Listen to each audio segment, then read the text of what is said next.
नमस्कार। आप सभी का इस YouTube कक्षा में स्वागत है। Aditya Prakash Jalan teachers training college से मैं Harish Kumar Pandey, students for holistic development of humanity programme के तहत इस कोविड-19 वैश्विक महामारी में हम लोग अपने अपने घरों से शिक्षण अधिगम प्रक्रिया की निरंतरता को बनाए रखने के लिए हम लोग प्रयासरत हैं।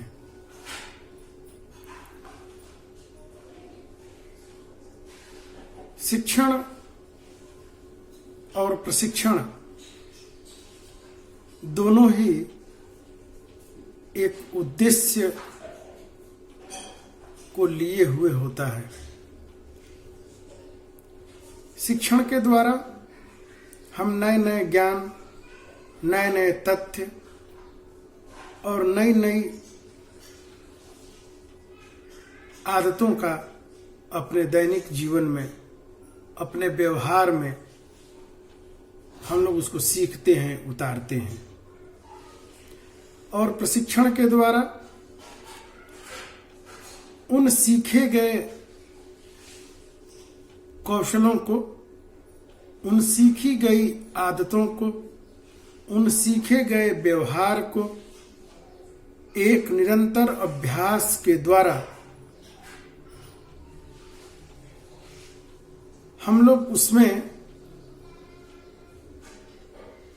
स्किल्ड होने का प्रयास करते हैं। इसी क्रम में हम लोग बीएड पार्ट 1 के कोर्स 3 लर्निंग एंड टीचिंग के अंतर्गत यूनिट 1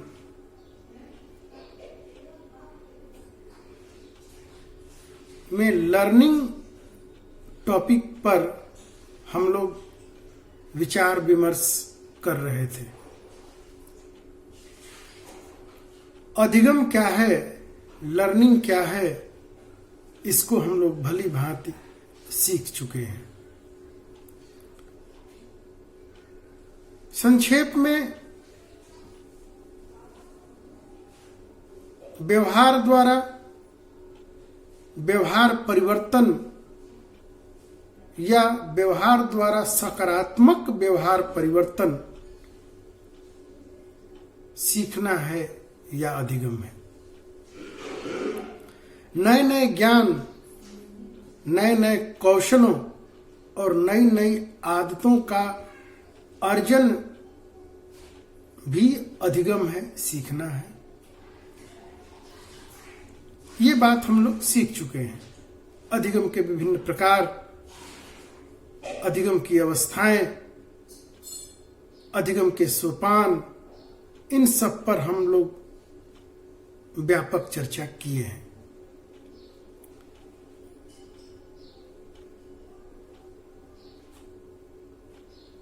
इसी क्रम में आज हम लोग कुछ नई बातों पर चर्चा करते हुए इस बात पर भी हम लोग समझने का प्रयास करेंगे कि शिक्षक के लिए अधिगम का ज्ञान होना क्यों आवश्यक है।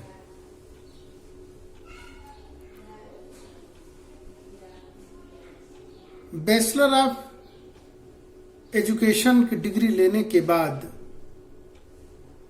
हम लोग निश्चित रूप से शिक्षण के पेशे में आकर अपना योगदान देंगे।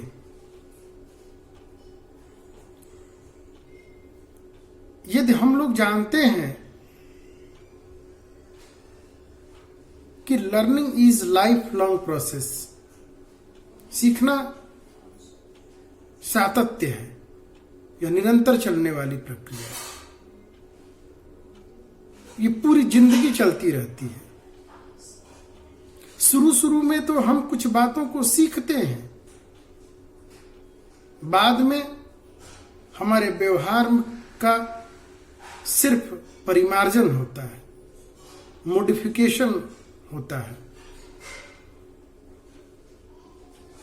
आगे हम लोग ये भी पढ़ेंगे मॉडिफिकेशन ऑफ बिहेवियर। ऐसे तो यहां पे नहीं है, लेकिन फिर भी बिहेवियर ऑफ मॉडिफिकेशन हम लोग अभी बहुत समय है, हम लोग उस पर भी चर्चा करेंगे। तो सीखना सहज क्रियात्मक नहीं है।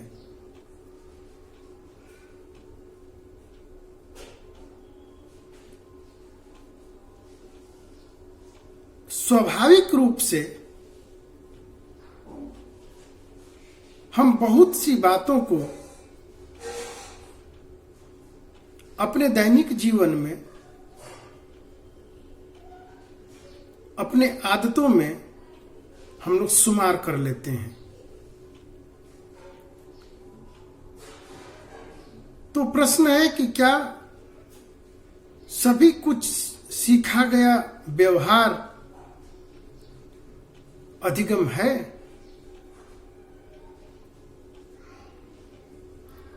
तो व्यापक संप्रत्यय में यदि इसका अवलोकन किया जाएगा तो शायद एक बात स्पष्ट रूप से निकल के आएगी, वह यही होगा कि सकारात्मक व्यवहार परिवर्तन ही सीखना है।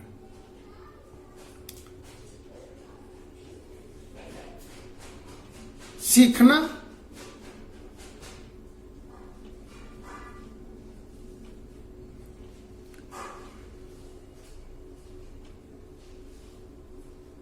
एक सातत्य है।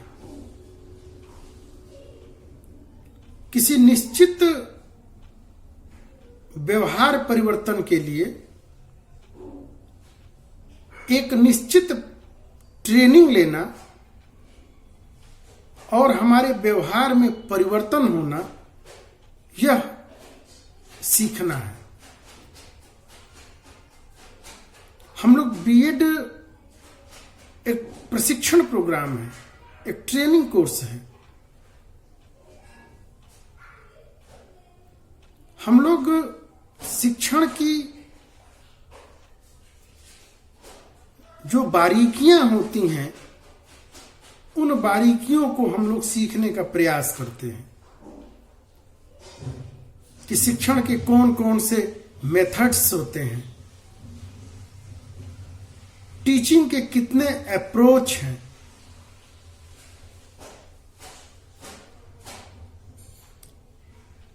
शिक्षण की कौन कौन सी नीतियां हैं, शिक्षण की कौन कौन सी स्ट्रैटेजीज का है, कौन कौन सी टेक्निक्स है, कौन कौन से फार्मूलाज हैं, इसके सूत्र भी होते हैं।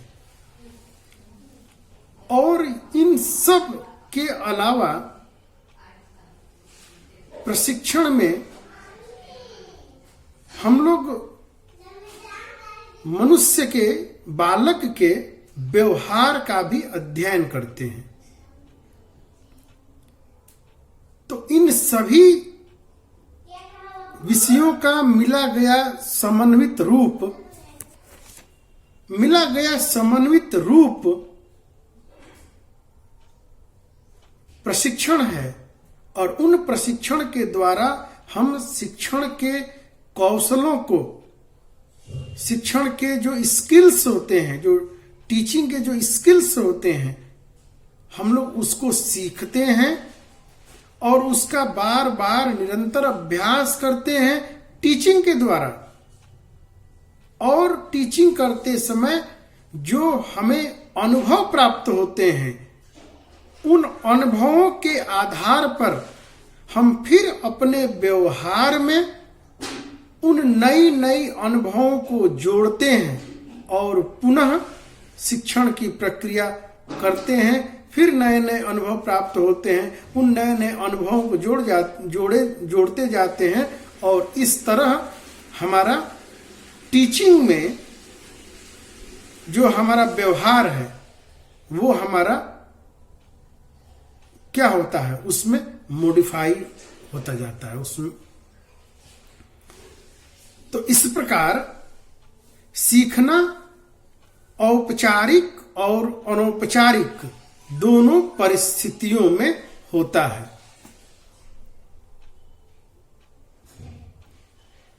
जरूरी नहीं कि सिर्फ औपचारिक परिस्थितियों में ही सीखा जाए। जैसे कि आप लोगों ने बीएड में नामांकन लिया और आप कक्षागत परिस्थितियों में एक निश्चित शिक्षक के द्वारा एक निश्चित समय में एक निश्चित पाठ्यक्रम को लेकर हम लोग जो कुछ भी सीखते हैं वह तो सीखना है, लेकिन इसके अलावा अनौपचारिक रूप से भी जो हम लोग सीखते हैं वह भी अधिगम की श्रेणी में आता है। जैसे हम अपने घरों में, यदि जिनके घरों में पहले से ही शिक्षण प्रोफेशन में कोई सदस्य है तो वह आपको शिक्षण के अनुभवों का आपके साथ जब उससे बातचीत करते हैं तो वो साझा करता है अपने अनुभवों को, और आप उसके अनुभवों को अपने अनुभव में जोड़कर परिस्थितियों के अनुकूल व्यवहार करके आप अपने उद्देश्यों में सफल हो जाते हैं। तो अनौपचारिक ढंग से भी हम लोग बहुत सी बातों को सीखते हैं, अपने व्यवहार का मॉडिफिकेशन करते हैं।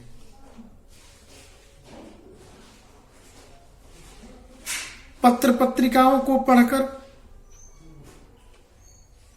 रेडियो टेलीविजन के माध्यम से नए नए चीजों को देखकर, बीच अंतराल में कई मूवीज ऐसी बनी जो अल्पकालिक पाठ्यक्रमों के हिस्सा बनी।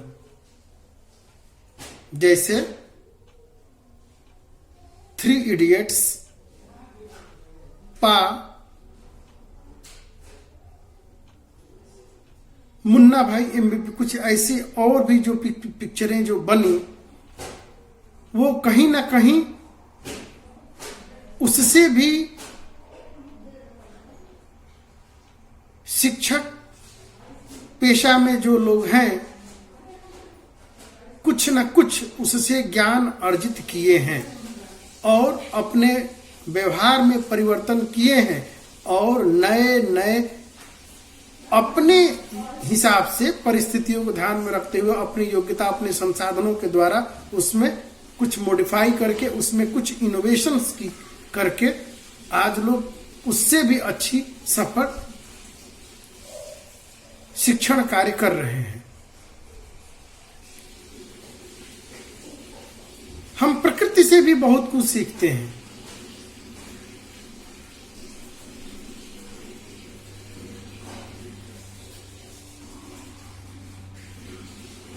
प्रकृति से आनंदित होना हम प्रकृति से सीखते हैं। संगीत की प्रथम कल्पना करना, प्रथम उसकी अवधारणा हम लोग नदियों के कलकल निनाद करती बहती नदियों के स्वरों से उत्पन्न जो कलकल निनाद ध्वनि हुई, वहां से हम लोगों ने संगीत की कल्पना की। तो वहां से भी अनौपचारिक रूप से एक हमारा विषय बना और हम लोगों ने वहां से भी लोग सीखा। इसीलिए औपचारिक तो समझ में आ रही है कि सब कुछ निश्चित है, शिक्षक निश्चित है, पाठ्यक्रम निश्चित है, समय निश्चित है, स्थान निश्चित है, सिलेबस निश्चित है, लेकिन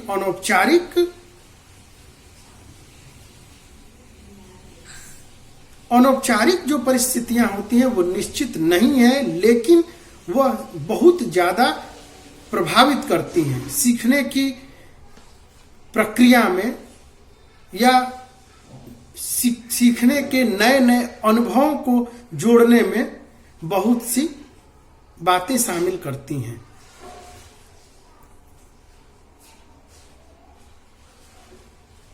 जो लोग भी आज बड़े बड़े मोटिवेशनल स्पीकर्स होते हैं, उनके द्वारा वो अनौपचारिक है और उनके द्वारा बहुत कुछ सीखने को मिलता है कि कितनी लंबी और इतनी व्यापक समूह को किस प्रकार वो सम्मोहित कर लेते हैं, और उनके उदाहरण इतने सटीक होते हैं कि प्रत्येक व्यक्ति कहता है कि उसके अनुभव से जुड़ा हुआ वो महसूस करता है। इसीलिए सीखना औपचारिक और अनौपचारिक दोनों परिस्थितियों में होता है। बहुत से ऐसे शिक्षक हैं जिन्होंने कोई एक निर्धारित प्रशिक्षण कार्यक्रम को अर्जित नहीं किया है, उसको ज्वाइन नहीं किया है, लेकिन प्रशिक्षित शिक्षक भी उनसे बहुत कुछ सीखते हैं। इस तात्पर्य कहने का यह है कि वो बाय बर्थ टीचर है। जैसे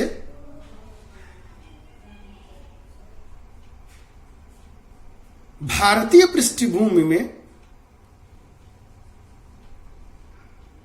वशिष्ठ, विश्वामित्र, रामकृष्ण परमहंस, कबीर, नानक, सूर, तुलसी, मीराबाई, रहीम, रसखान, स्वामी विवेकानंद, दयानंद सरस्वती, मदन मोहन मालवीय, डॉक्टर राधा कृष्णन, जाकिर हुसैन, ये सब आधुनिक, ये भारतीय परिप्रेक्ष्य में ये लोग जन्मजात शिक्षक हैं। इनको विशेष किसी प्रकार की प्रशिक्षण की जरूरत नहीं हुई। इनकी जो चेतना थी वो इतनी जागृत चेतना थी कि इनके द्वारा प्रस्तुत किया गया प्रत्येक व्यवहार, प्रत्येक आचरण जनमानस को सीखने की परिस्थितियां भी उत्पन्न करता है और सीखने के लिए प्रेरित भी करता है और प्रेरित करता रहेगा। पाश्चात्य जगत में सुकरात, प्लेटो, अरस्तु, Pestalozzi, John Dewey, Rousseau, Skinner, Guthrie, Jean पियाजे, बांडूरा, इस प्रकार के हल, कर्ट लेविन का क्षेत्रीय सिद्धांत, ये जितने भी ये आधुनिक लोग हुए, ये बाय बर्थ ये लोग टीचर थे। इनकी चेतना इतनी जागृत थी कि इन्होंने एक वैज्ञानिक रिसर्च करके और जो भी सिद्धांत, सीखने के जो भी सिद्धांत क्रमबद्ध प्रस्तुत किए, वो शिक्षण अधिगम प्रक्रिया में बालक के सीखने और सिखाने में काफी महत्वपूर्ण सिद्ध होते हैं। इस प्रकार सीखना औपचारिक और अनौपचारिक दोनों परिस्थितियों में होता है।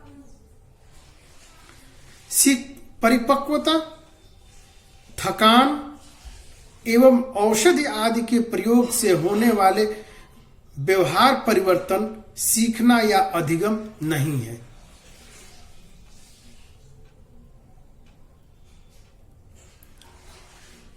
ये एक नई, यहां पे आप लोगों को ये बात थोड़ी अलग तरीके से है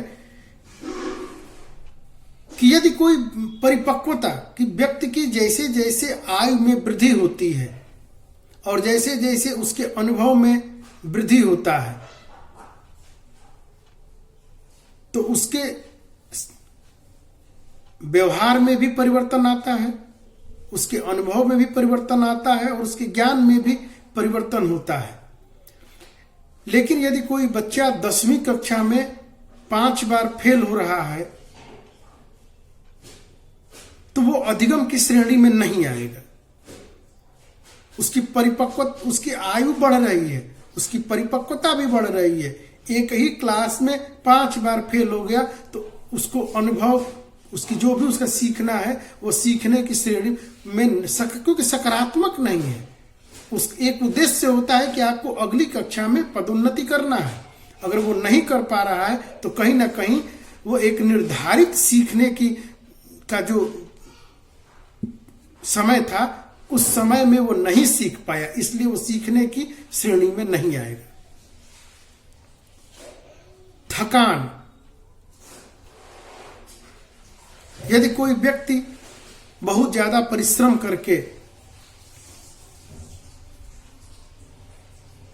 या किसी कारण से यदि वो थका हुआ है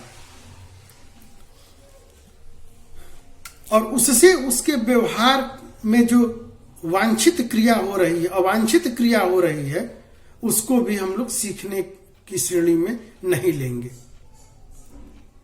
और औषधि आदि के प्रयोग से भी होने वाला जो व्यवहार है वह भी सीखने की श्रेणी में नहीं आएगी। अब जैसे किसी व्यक्ति ने कोई औषधि लिया और औषधि का जो भी उसका रिएक्शन हुआ या उससे जो भी हुआ और उससे उसका जो व्यवहार हुआ तो उसके व्यवहार द्वारा किया गया उसका जो क्रिया किया वो सीखने की श्रेणी में उसको नहीं मानेंगे। सीखना उद्देश्यपूर्ण प्रक्रिया है।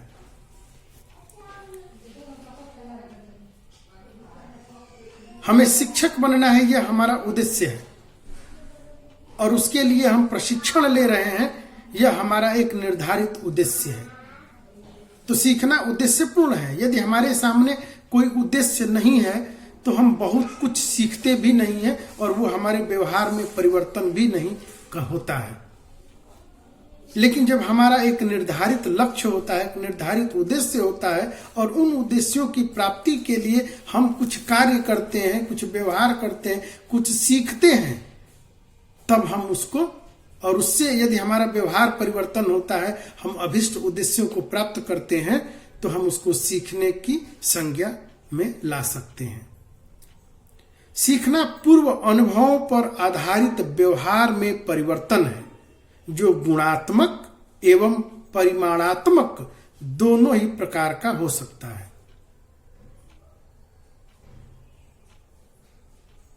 हम जिस कक्षा में हम लोग जाते हैं, यदि घर पे उस कक्षा के पूर्व में हम ट्यूटर रख के उसकी पढ़ाई कर लें और विद्यालय में पढ़ाई जाने जब वहां पे वो पढ़ाया जाएगा तो हमने ऑलरेडी, हमें अनुभव प्राप्त हो चुका, हमने कुछ सीख चुका है घर पे। तो वहां पे हमारा क्या होगा, हमारा जो अब नए सिरे से जो सिखाया जाएगा तो उसमें क्योंकि पहले से सीखे भी हैं, तो जब टीचर पूछेंगे तो हमारा वहां पे इंटरेक्शन भी होगा, हम जवाब भी देंगे, तो वो हमारा गुणात्मक परिवर्तन भी हो रहा है और उसका निश्चित रूप से भाई परिमाण भी दिखाई दे रहा है। तो क्या हो गया कि सीखना पूर्व अनुभवों पर आधारित व्यवहार में परिवर्तन है जो गुणात्मक और परिमाणात्मक दोनों ही प्रकार का हो सकता है। सीखना जैविक एवं सामाजिक स्तर पर अनुकूलन, एडॉप्टेशन एवं समायोजन, एडजस्टमेंट की प्रक्रिया है। सीखना जैविक एवं सामाजिक स्तर पर अनुकूलन एवं समायोजन की प्रक्रिया है। ऐसे बहुत से लोगों को, बहुत से बालकों को हम लोग देखते हैं कि जैसे ही परिस्थिति बदल जाती है तो वो अपने व्यवहार में अनुकूलन, एडजस्टमेंट नहीं कर पाते हैं। अर्थात उन्होंने जो सीखा है वो एकांगी है। हम सामान्य बोलचाल में भी कहते हैं कि ये व्यवहार, किसी के व्यवहार को देख के, मतलब परिस्थिति विषम है लेकिन फिर भी उनके व्यवहार को देख के, उनके कार्यों को संपादित करने के ढंग को देखते हम लोग कहते हैं कि ये वेल एजुकेटेड पर्सन है, ये पढ़े लिखे लोग हैं। मतलब कि उनमें अनुकूलन करने की जो वो क्षमता एक उचित मात्रा में विकसित हो जाती है। तो आज के लिए अभी इतना ही। इस वीडियो को में आगे की कक्षा में मैं पुनः इसके आगे की जो बात, अभी तो मैं 5 पॉइंट की व्याख्या किया हूं, आगे और भी पॉइंट हैं। आगे मैं धीरे धीरे अगली YouTube लिंक में, अगली वीडियो में मैं इसकी चर्चा करूंगा। तब तक मैं आप लोगों के रिवीजन के लिए यह लिंक के माध्यम से आप लोगों के ग्रुप में यह YouTube लिंक वहां से मिलेगा। आप लोग उसको देखें, आप लोग उसको सुने। बहुत सी बातें ऐसी होंगी जो समझ में नहीं आई होंगी। कक्षागत परिस्थितियों में हम लोग भाव भंगिमाओं को, छात्रों को देखकर, उनके द्वारा जो भी अभिव्यक्ति होती है, जो क्रिया होती है, उसको देखकर और कुछ इंटरैक्शन, संवाद के माध्यम से भी, टीचर स्टूडेंट्स डायलॉग्स के माध्यम से भी हम लोग विचारों का आदान प्रदान करते हैं। चूंकि शिक्षा दुमुखी प्रक्रिया है लेकिन यहाँ पर यह एक मुखी ही हो रही है। फिर भी जो बातें समझ में नहीं आएंगी आप लोग उसको नोट कर लेंगे या चैट बॉक्स में आप लोग उसमें कमेंट भी दे सकते हैं। तो उसका फिर प्रयास किया जाएगा कि उसको जहाँ पे कहाँ पे क्या कमी रह गई उसको फिर नए सिरे से बताने का और प्रयास किया जाएगा। तब तक के लिए यहाँ पर मैं विराम लेता हूँ। धन्यवाद।